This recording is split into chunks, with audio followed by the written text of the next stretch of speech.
Leviathan is one of the oldest and most enigmatic figures ever conceived by the human mind. Its name has crossed millennia, cultures, and interpretations, always connected to the ocean, chaos, and the fear of the unknown. Unlike common monsters of legend, Leviathan was never just a creature. It has always been an idea. The earliest mentions of Leviathan appear in the Old Testament, especially in the books of Job, Psalms, and Isaiah. In these texts, Leviathan is described as a colossal being dwelling in the depths of the sea, impossible to tame. No human weapon could pierce its skin, and no person could face it and survive. Its very existence symbolized something beyond human understanding. In the book of Job, Leviathan is presented almost as a divine challenge. God describes the creature to show humanity how small it is in the face of creation's forces. The text does not attempt to explain Leviathan scientifically or literally. Instead, it portrays something that exists outside the ordinary rules of the world. Its body is invulnerable, its power absolute, and its domain the abyss. Over time, scholars realized that the biblical Leviathan likely did not emerge from nothing. It shares strong similarities with even older mythological beings. In Canaanite mythology, for example, there was Lotan, a gigantic sea serpent associated with primordial chaos. Lotan was said to dwell in the deep waters and battle gods of order and creation. This eternal conflict between order and chaos is one of humanity's oldest themes, and Leviathan fits perfectly into that role. In Mesopotamian myths, ancient oceanic entities also appear, such as Tiamat, a goddess associated with the sea, and chaos who had to be defeated for the world to exist. These stories reveal that from the earliest civilizations, the ocean was seen as hostile, mysterious, and dangerous. Leviathan emerges directly from this collective fear. For ancient peoples, the sea was not just water. It was a living, unpredictable, and deadly territory. Storms arose without warning, ships vanished, and unknown creatures were sighted. Leviathan became the embodiment of this terror, representing everything humanity could not control.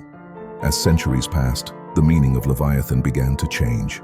Some interpreters no longer saw it as a literal being, but as a symbol of chaos, evil, or even oppressive empires.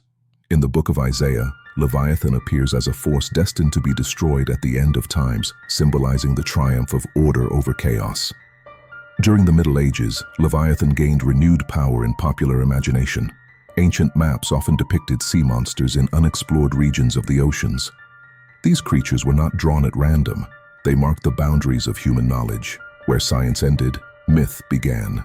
Sailors told stories of sounds rising from the depths, shadows moving beneath ships, and massive creatures breaking the ocean's surface.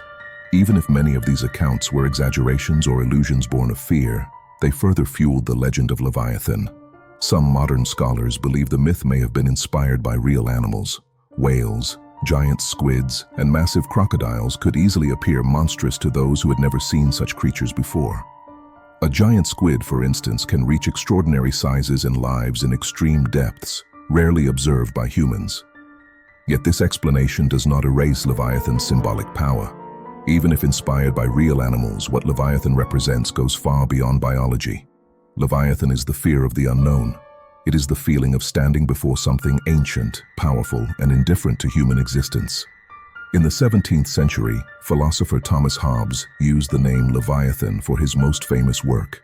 In this context, Leviathan was not a sea monster, but a metaphor for absolute power, a massive authority created to contain the chaos of human society. This shows how the name Leviathan had already become synonymous with something immense, dominant, and unavoidable. Beyond religion and philosophy, Leviathan continued to evolve as a concept. In modern literature, it appears as a creature, an ancient entity, a god, or even a cosmic force. Often, it is not defeated. It simply exists, watching, waiting. Modern science has revealed much about the oceans, but it has also confirmed something unsettling. Most of them remain unexplored. It is estimated that over 80% of the ocean floor has never been mapped or directly observed. There are regions so deep that the pressure destroys modern equipment, places where light has never reached. These depths are often associated with Leviathan in contemporary culture, not because there is concrete proof of its existence, but because the symbolism remains powerful. The deep ocean continues to be a realm where humanity lacks full control.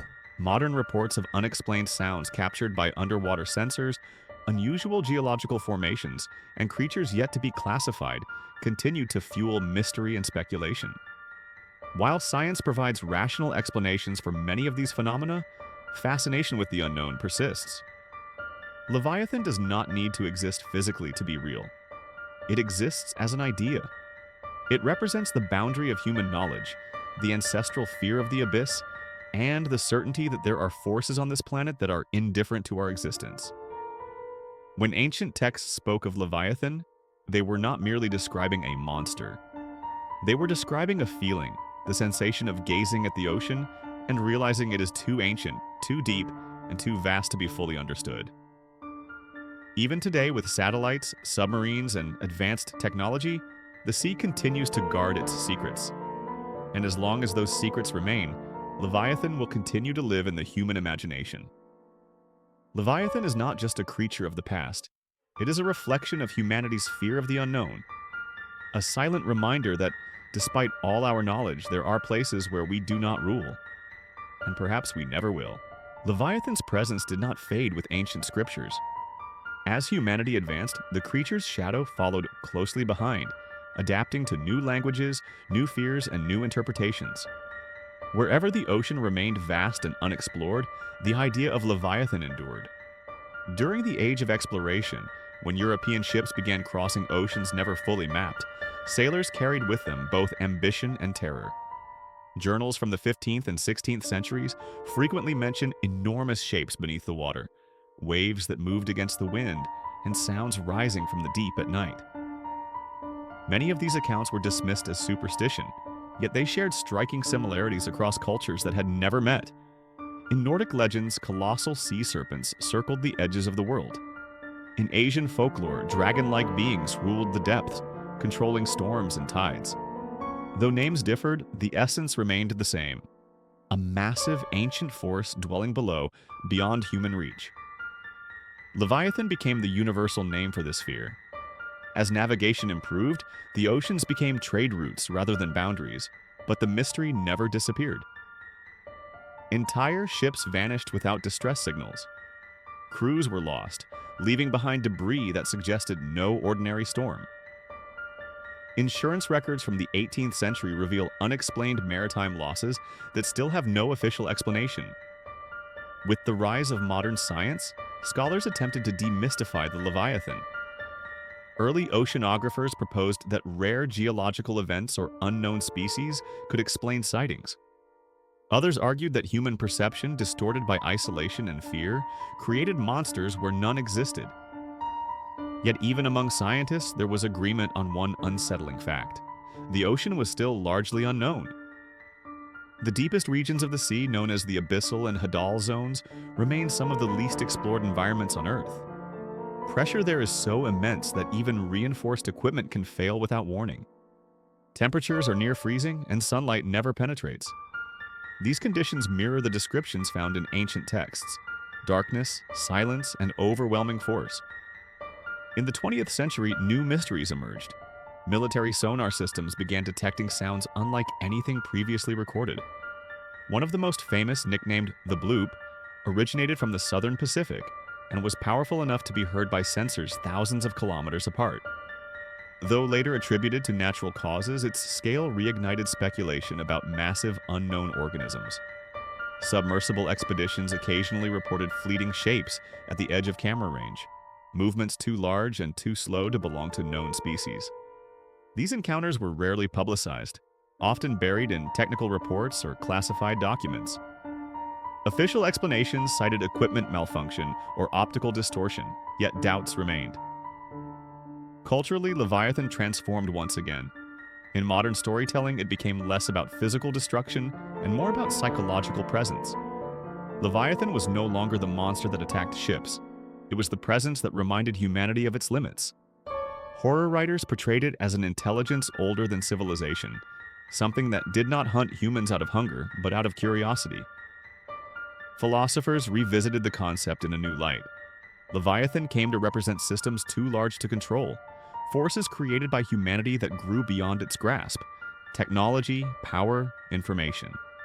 The same fear once directed at the ocean was now directed inward, toward creations that mirrored Leviathan's overwhelming scale. Yet the ocean never lost its role. Even in the digital age, it remains one of the last frontiers untouched by total surveillance. Satellites can scan the surface, but what lies beneath kilometers of water remains hidden. Each expedition uncovers new species, some so alien in appearance that they seem almost fictional.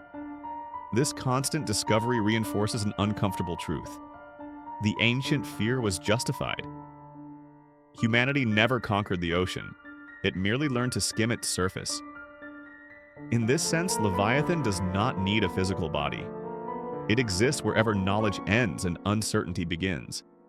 It is present in every unanswered question, every dark depth left unexplored. When ancient writers described Leviathan breathing fire or shaking the sea, they were expressing awe, not anatomy. Leviathan is the embodiment of a boundary, a reminder that some forces predate humanity and will outlast it. Civilizations rise and fall, technologies advance and decay, yet the depths remain largely unchanged. Even now, researchers estimate that a significant portion of marine life has yet to be identified. Entire ecosystems thrive in darkness, sustained by heat from the Earth itself. Life without sunlight, life without reference to the surface world. To ancient minds, such an environment could only belong to gods or monsters.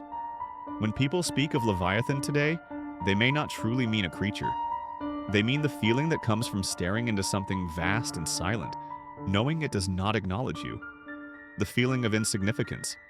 The realization that control is an illusion. Leviathan survives because humanity still fears the unknown. It survives because the ocean still keeps its secrets. And it survives because, deep down, we understand that some mysteries are not meant to be solved. Leviathan is not waiting to be discovered. It is waiting to be remembered. As long as there are depths we cannot reach, as long as there are questions without answers, Leviathan will remain. Not as a monster of flesh and scale, but as the eternal shadow beneath the surface.